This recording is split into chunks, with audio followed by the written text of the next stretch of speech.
He was a millionaire who could buy anything in the world, but he couldn't buy back his son's ability to walk. So, he did something he'll never forget. He installed hidden cameras all over his house, watching his paralyzed son's every moment, convinced he was protecting him. Until one night, he saw something on those cameras that brought him to his knees and changed everything. What he witnessed wasn't danger. It wasn't neglect. It was something he never expected. And when he finally confessed what he'd been doing, the response he got shattered him in the most beautiful way possible. This is a story about a father who thought control meant love until a stranger taught him what his son really needed. Stay with me, because what happens next will move you in ways you never saw coming. Welcome to Reality Stories Hub. While you are here, please hit the subscribe button and comment your view on the story and where you're watching from. Let me tell you about a man named David Chen. David wasn't born rich. He built his technology empire from nothing, working 18-hour days, missing birthdays, sacrificing everything for success.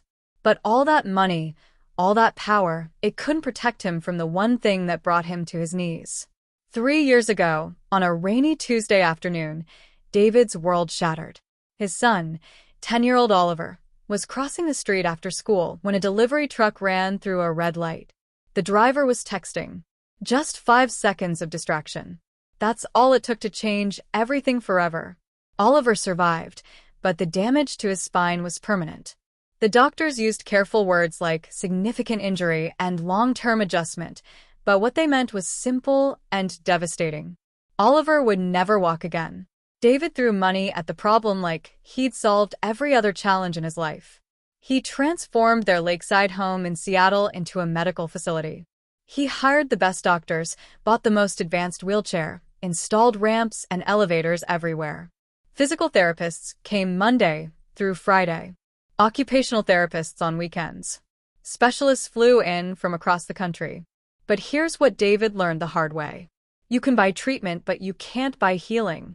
You can hire help, but you can't hire heart.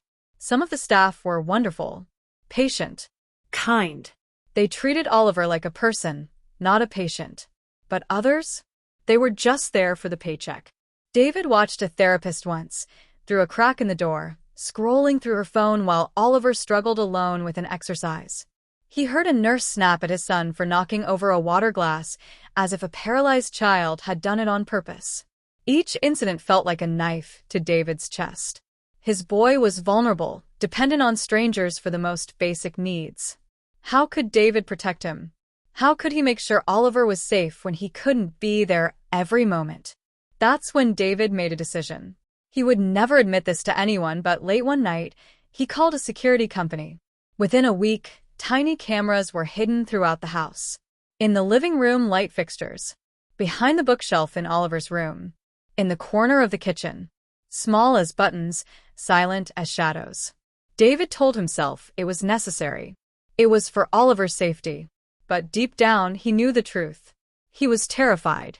Terrified of trusting anyone. Terrified of failing his son again. For months, David watched those camera feeds obsessively. He saw everything. The good days and the terrible ones. He saw Oliver's frustration when his body wouldn't cooperate. He saw the loneliness in his son's eyes when therapists talked over him instead of to him. He saw caregivers who treated his boy like a job to finish rather than a child who needed connection. But watching hurt too much. It was like picking at a wound that wouldn't heal. Gradually, David stopped checking the feeds.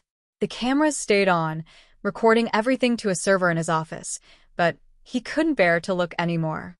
What was the point? He could see everything and fix nothing. The staff kept changing. Nurses quit, citing burnout. Therapists moved to other clients.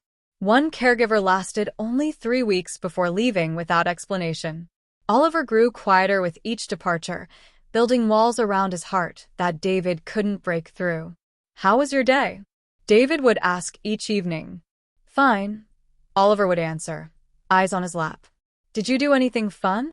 "Not really." The conversations became shorter. The distance between them grew wider. David buried himself in work, telling himself he was providing for his son. But really, he was hiding from his own helplessness. Then Mrs. Patterson, the previous caregiver, resigned. She was a stern woman in her 60s who ran the household with military efficiency. She kept Oliver fed, clean, and on schedule. But when she left, she said something that haunted David. "That boy needs more than care, Mr. Chen. He needs someone who sees him." David didn't understand what she meant.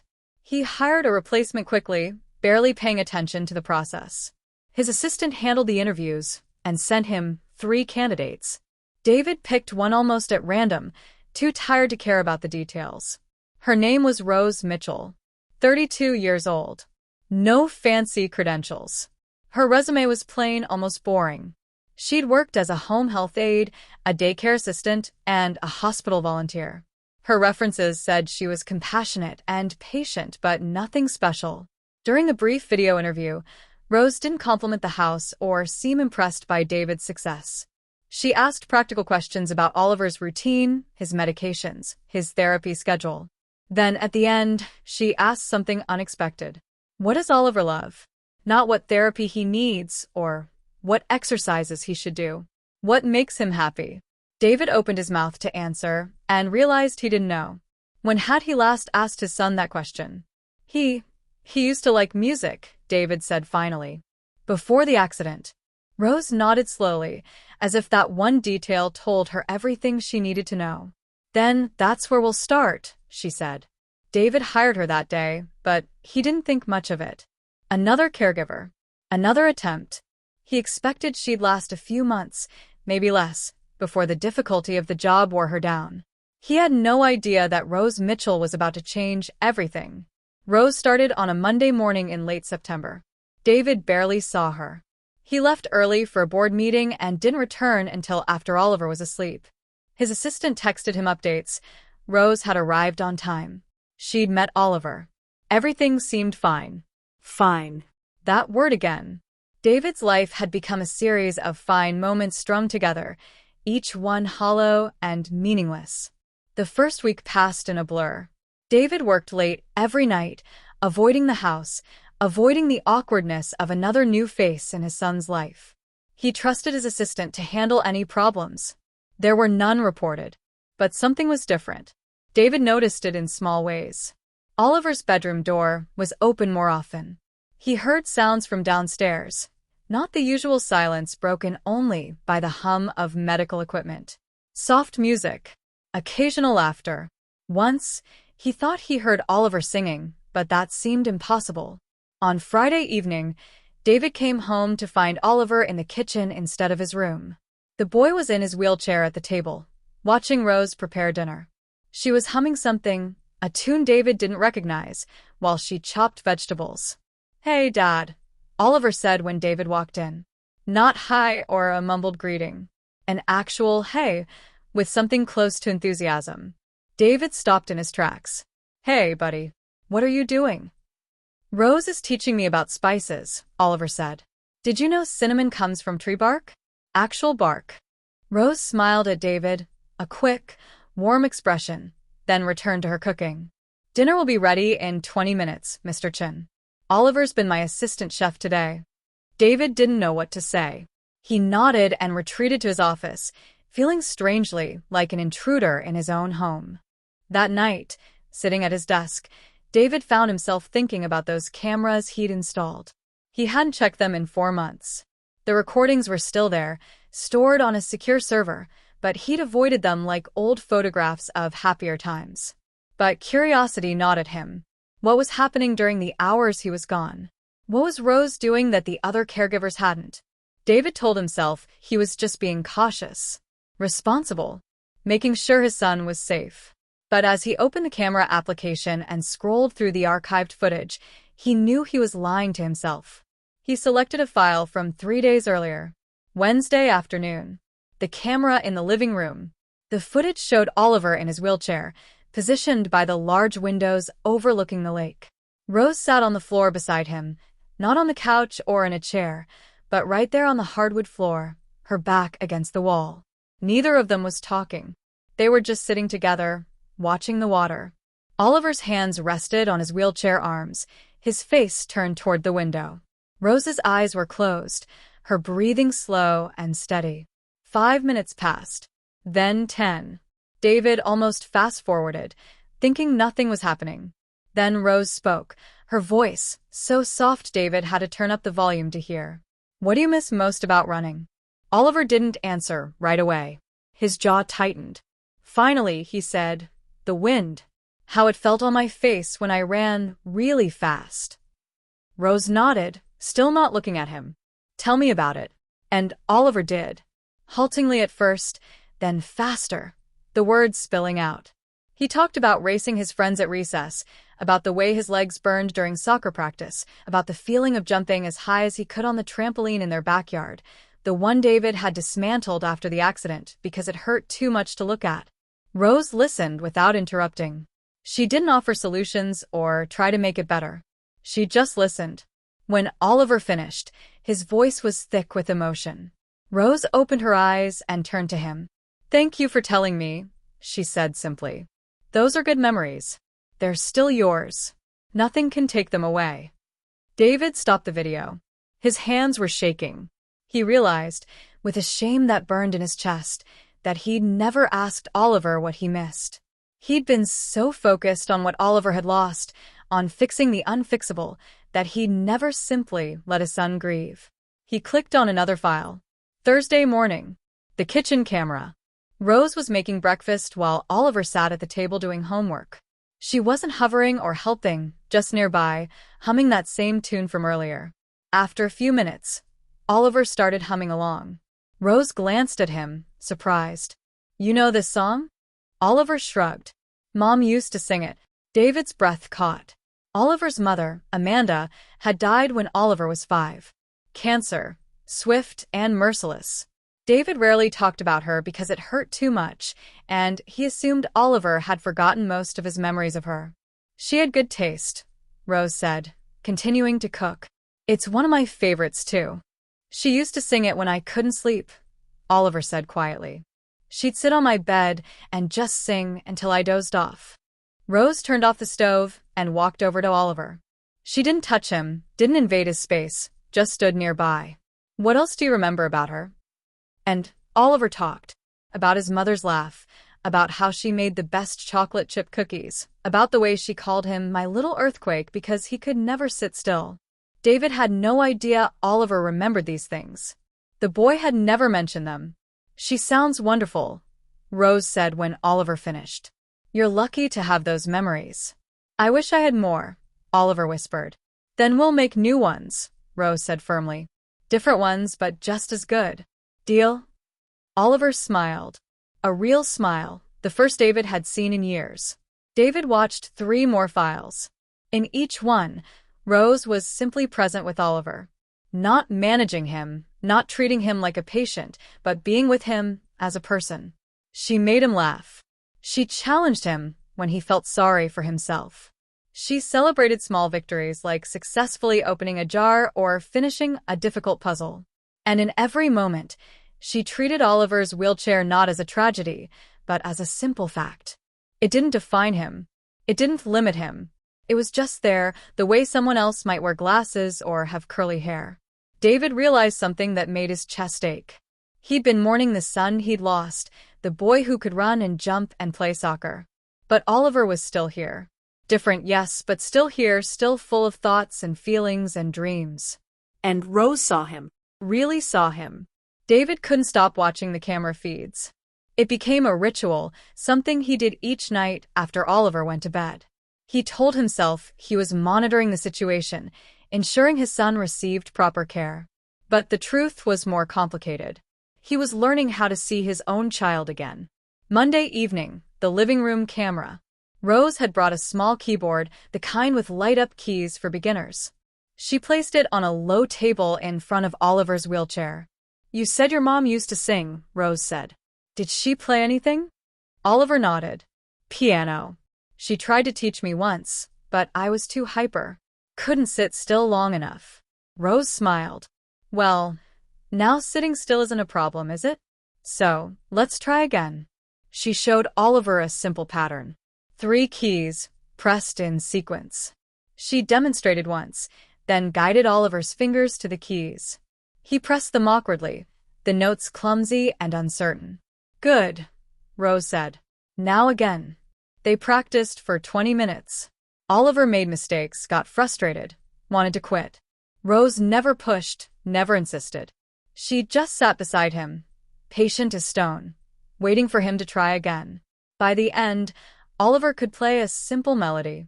5 notes, nothing fancy, but his own. When he finished, he looked at Rose with something David hadn't seen in his son's face in 3 years. Pride. Tuesday afternoon, the kitchen camera. Rose was teaching Oliver how to make bread.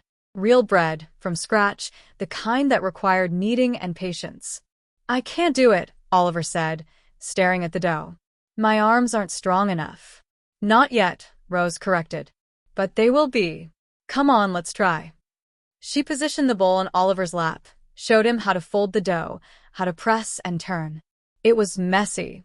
Flour went everywhere. Oliver's movements were weak at first, uncoordinated. But Rose didn't take over. She let him struggle, let him figure it out. And gradually, Oliver got stronger. His movements became more confident. When the bread came out of the oven an hour later, golden and steaming, Oliver stared at it like he'd created a masterpiece. I made that, he whispered. You did, Rose confirmed. All by yourself. David, watching from his office, felt tears sting his eyes. When was the last time Oliver had created something? When had David last given him the chance to try and fail and try again? Wednesday evening, the living room camera again. This one would haunt David for the rest of his life. It was late, past 9 o'clock.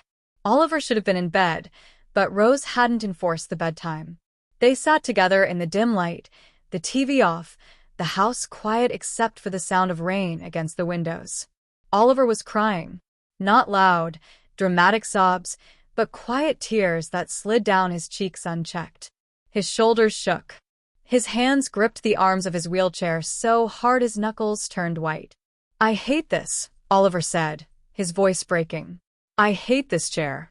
I hate my stupid legs that don't work. I hate that I'll never be normal again. David's first instinct was to run downstairs, to hold his son, to tell him everything would be okay. But he forced himself to stay still, to watch what Rose would do. She didn't panic, didn't try to stop Oliver's tears or change the subject. She got down on her knees in front of his wheelchair, her face level with his, and she said the one thing David never expected. I know.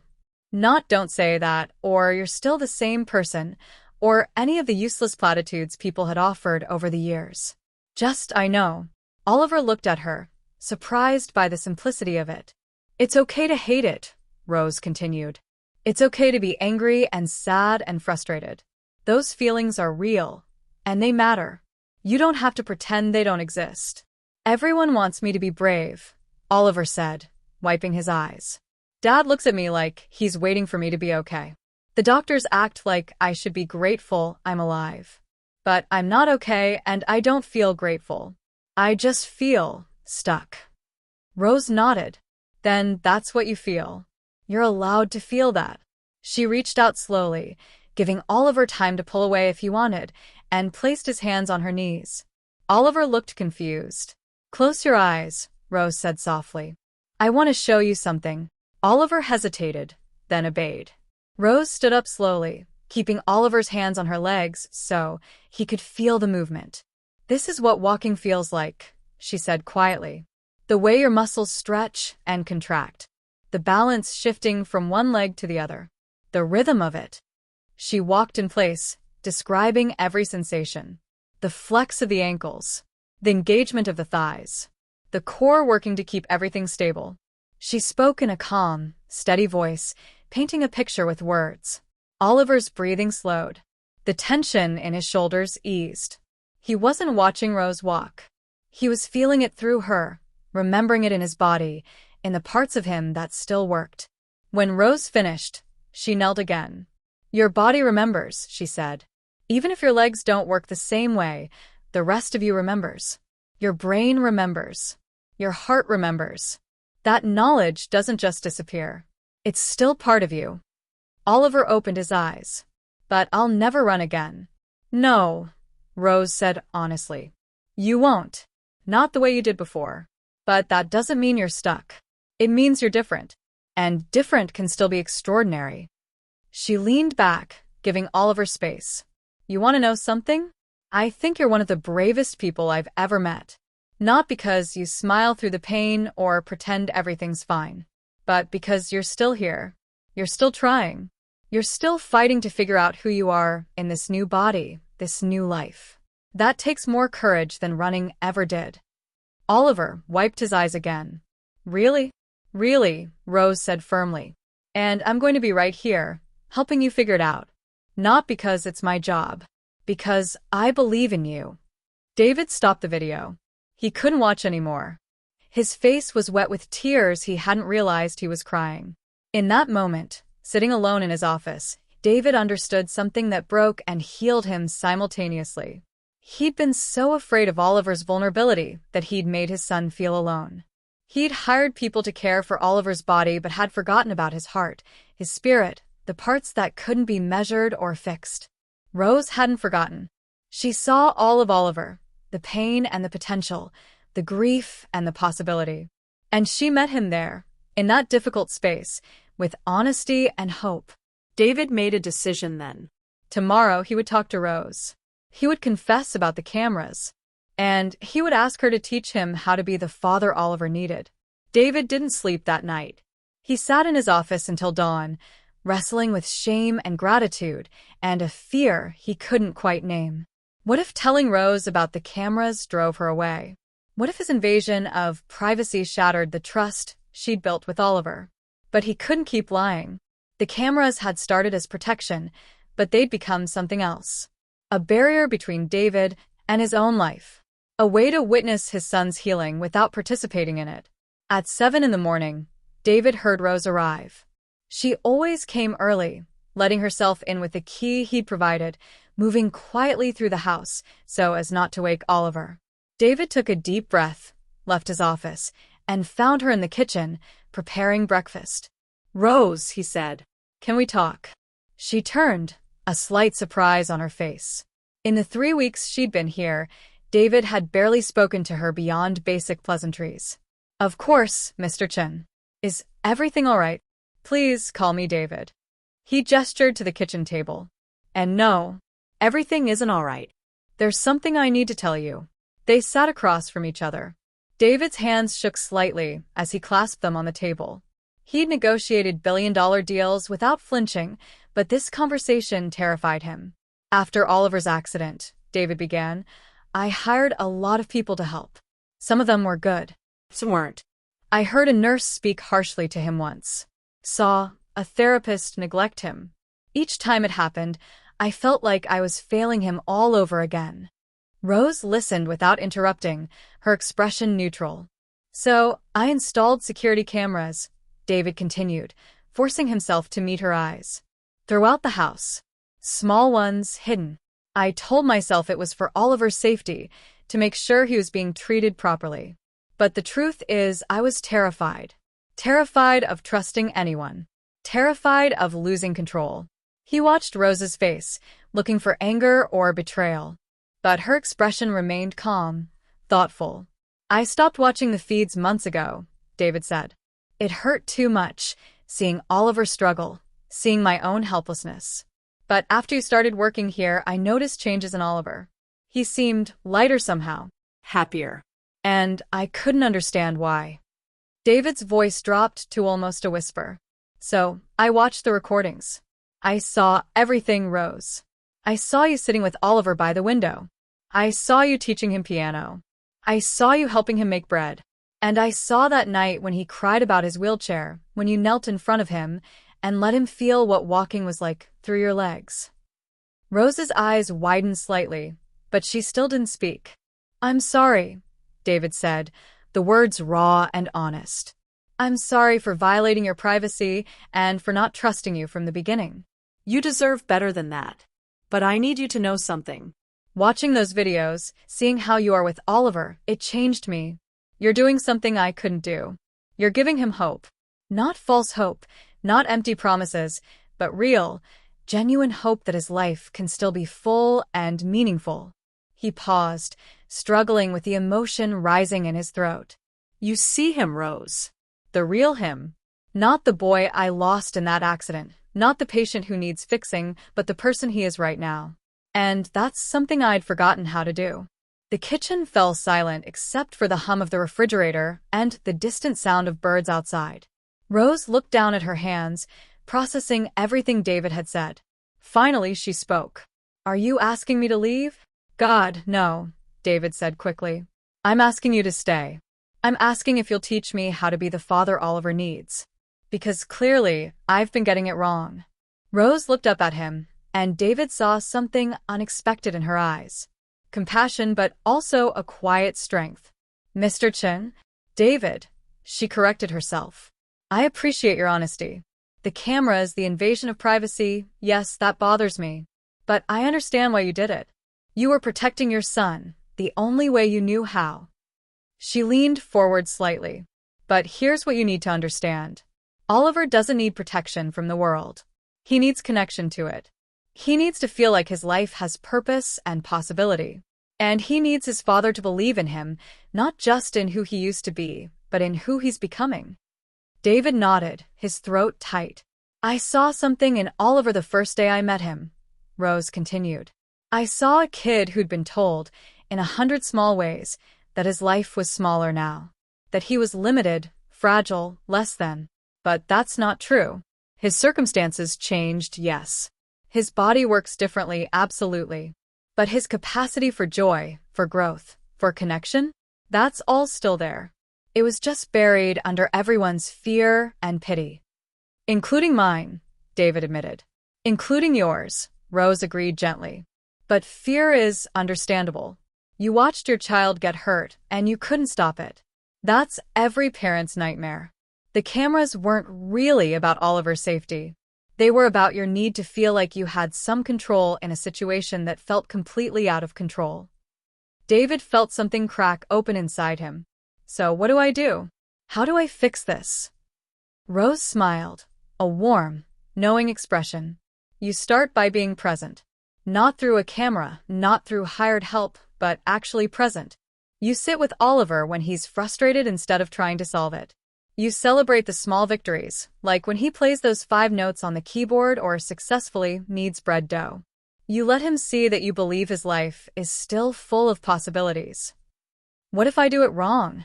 David asked, voicing the fear that had haunted him for 3 years.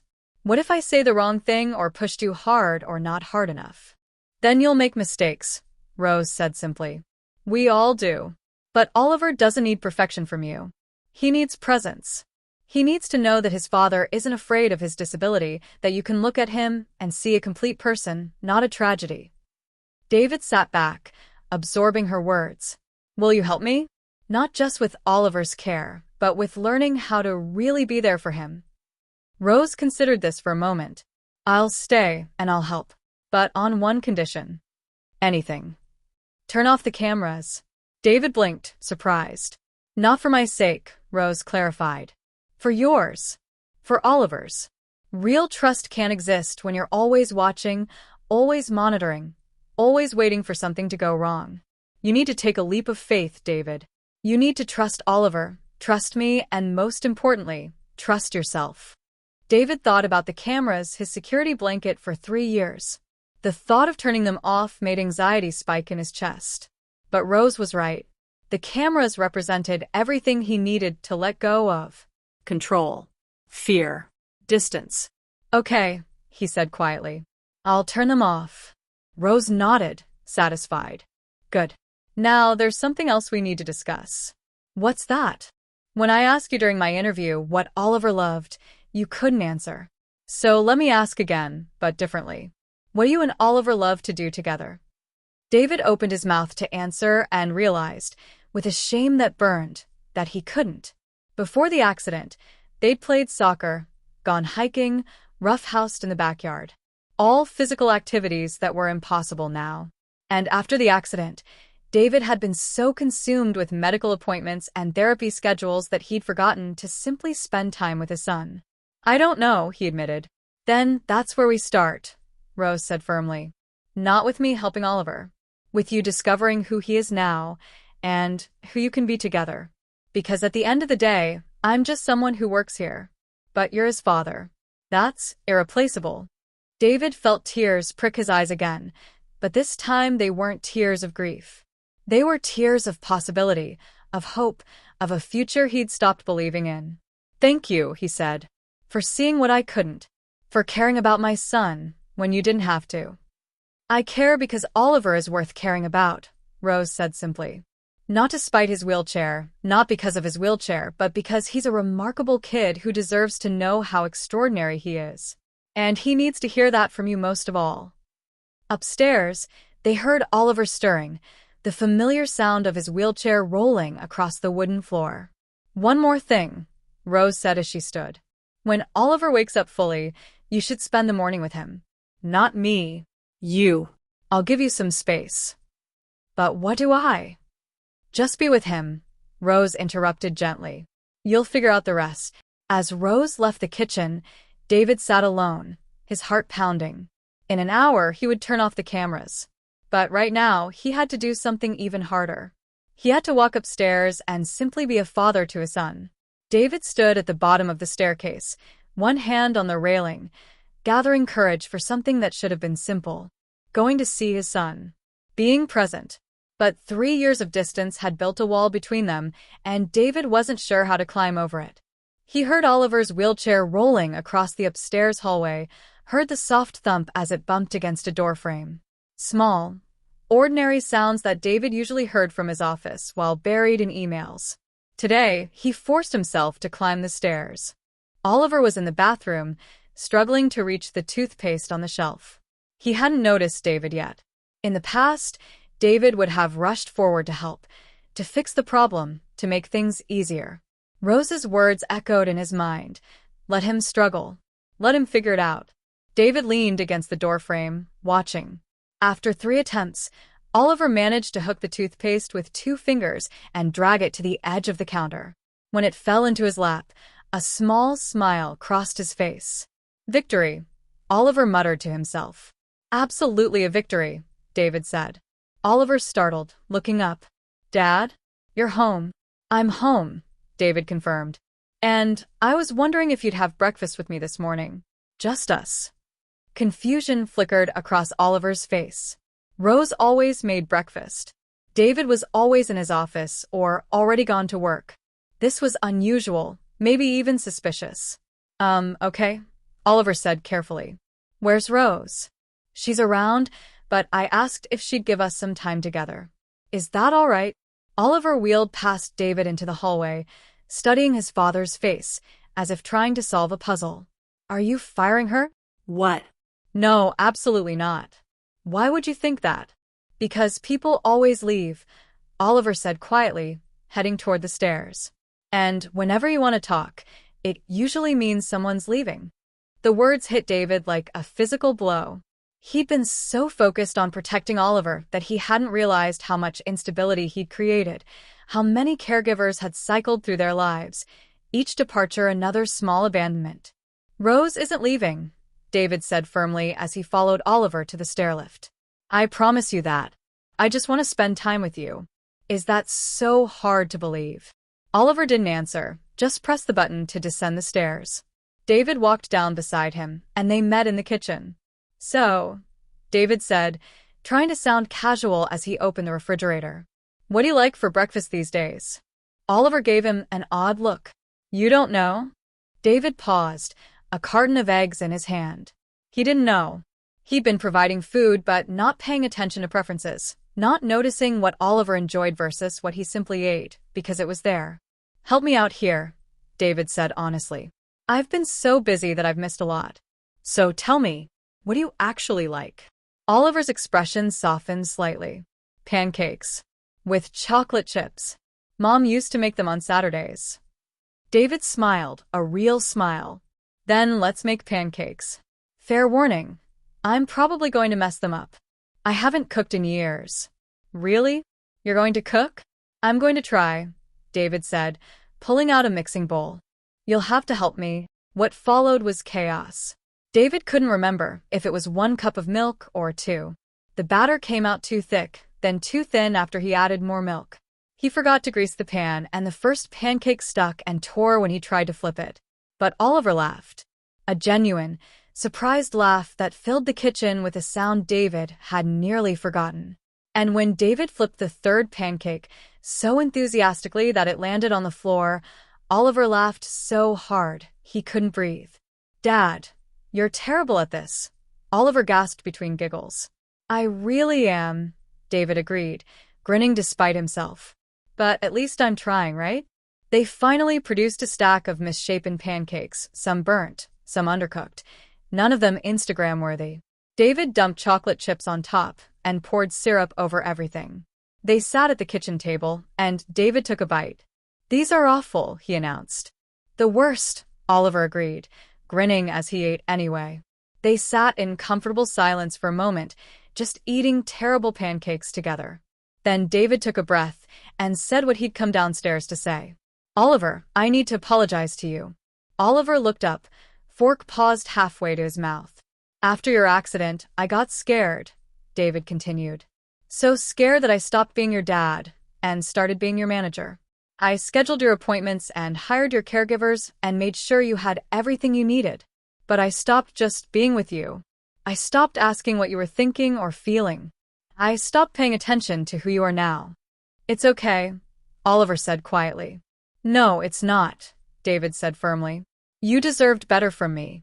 You deserved a father who could look at you and see everything you still are, not just everything you'd lost. And I'm sorry I forgot how to do that."